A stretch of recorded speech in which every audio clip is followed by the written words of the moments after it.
Depuis 3 ans, tout le monde répète la même chose. Pour spécialiser un modèle, il faut l'entraîner, le fine-tuner, modifier ses poids, lui réapprendre le métier. Et si c'était devenu la mauvaise question? Et si aujourd'hui, le problème n'était plus ce que le modèle sait, mais où il va? Revenons au début. Il y a quelques années, il y avait deux mondes.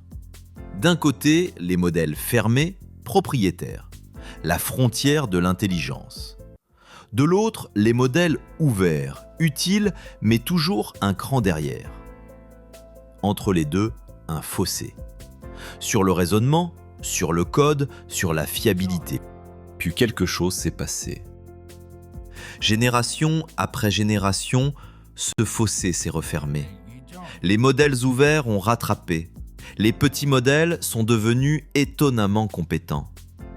Et aujourd'hui, on est arrivé à un point que peu de gens avaient anticipé. Même un modèle modeste, ouvert, atteint un niveau d'intelligence générale suffisant pour traiter l'immense majorité des cas d'usage. Pas 99% parce que le chiffre est magique, mais parce que, pour la plupart des tâches, la capacité brute n'est plus ce qui bloque. Le raisonnement est là, le langage est là, la connaissance est là. Alors si tout est là, où est encore la difficulté? Voici l'idée centrale. Ce qui manque au modèle aujourd'hui, ce n'est pas le savoir, c'est l'attention, c'est le jugement, c'est la tenue d'un objectif sur la durée. Un modèle peut réciter une règle comptable parfaitement, mais savoir à quel moment précis cette règle s'applique, dans un cas particulier, avec une information qui n'arrive qu'au milieu du processus, ça, c'est autre chose. Parce que le jugement n'est pas une connaissance figée, c'est une décision qui dépend du contexte. Un contexte qui souvent n'existe pas encore au moment où on lance la tâche, il apparaît en cours de route. Et c'est là qu'il faut distinguer deux choses qu'on confond tout le temps. Répondre à une question et exécuter une tâche. Répondre, c'est un aller simple. Question, réponse. Exécuter, c'est un parcours, des étapes, des bifurcations. Des moments où il faut s'arrêter, vérifier, douter, demander. Les métiers complexes ne demandent pas une réponse, ils demandent qu'une tâche soit menée à bien, correctement, jusqu'au bout. Face à ce problème, il existe deux philosophies. La première, le fine-tuning. On prend le modèle et on le réentraîne, on modifie ses poids. Pour ça, il faut des données, beaucoup, des exemples labellisés, formatés d'une certaine manière. On lui montre des milliers de cas et il intègre le comportement dans sa structure même. C'est puissant, c'est durable, une fois appris, c'est dans le modèle. Mais c'est aussi coûteux, long, rigide et opaque. On ne voit pas pourquoi il décide. Et le jour où la règle métier change, il faut recommencer. La deuxième philosophie ne touche pas au modèle, elle part d'un constat. Le modèle est déjà assez intelligent. Ce qu'il faut, ce n'est pas le réentraîner, c'est le diriger. Ne pas modifier ce qu'il sait, modifier le chemin qu'il emprunte. On ne tune plus les poids, on tune le flux. Alors concrètement, comment on dirige sans réentraîner? Première brique, la télémétrie. Pendant que le modèle travaille, on observe chaque outil qu'il utilise, chaque combinaison, chaque enchaînement. Et ces combinaisons racontent une histoire, elles indiquent une direction.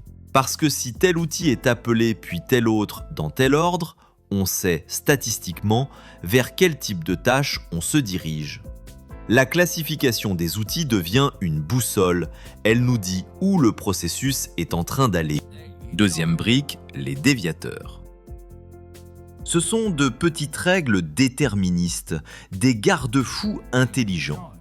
Quand la télémétrie détecte une certaine combinaison, une combinaison qui, on le sait, mène souvent vers une étape de consolidation ou vers un risque d'erreur, alors au bon moment, on injecte un déviateur. Un déviateur, ça ne donne pas la réponse, ça pose une question au modèle, ça le recadre, ça lui dit « avant de conclure, vérifie ceci ».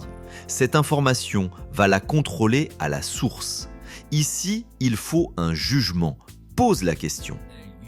Résultat, quand l'information finale revient, le modèle est déjà armé, déjà orienté, il ne dérive pas.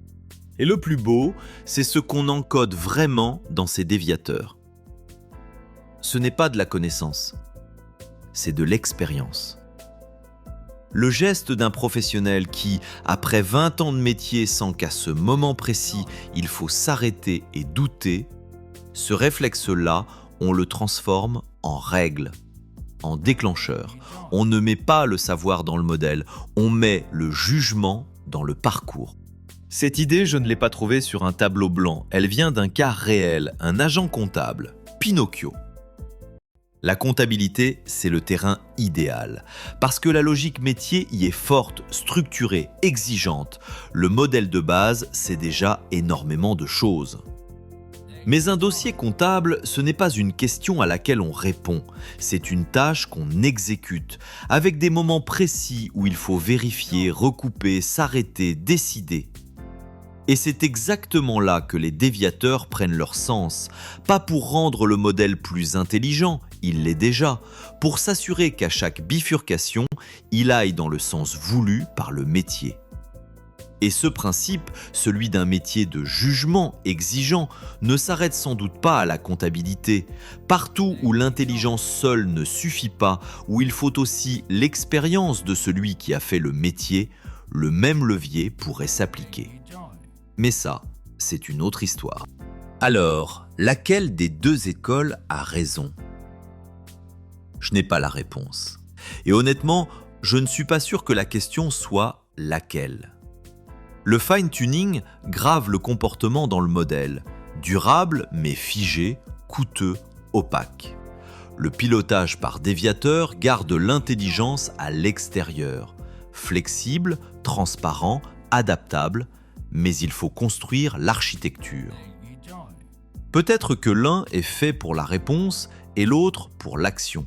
Peut-être qu'ils se complètent plus qu'ils ne s'opposent. Peut-être que, sur une logique métier qui évolue, diriger le parcours vaut mieux que réentraîner le modèle.